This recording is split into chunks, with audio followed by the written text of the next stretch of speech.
Assalamualaikum warahmatullahi wabarakatuh. Osakpo, jadi huruf lontara Bugis itu ada 27 huruf, yaitu ka, gang, ngang, ka, pa, bam, mam, pa, ta, dan nan, ra, ca, jan, nyan, ca, ya, ra, la, wa, sa, aha. Jadi semua huruf lontara itu berakhiran a. Nah, untuk tanda bacanya sendiri ada 5. Jika dia titik di atas dibaca i. Contohnya ki, ging, nging, ki. Terus untuk jika dia titik di bawah dibaca u.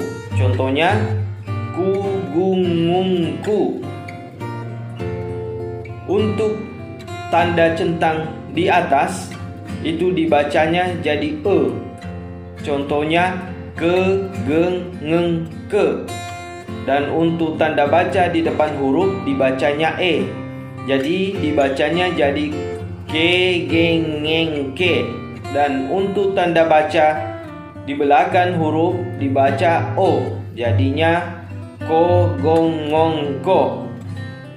Oke, seperti itu. Mudah-mudahan bermanfaat buat teman-teman. Selamat belajar bahasa Bugis.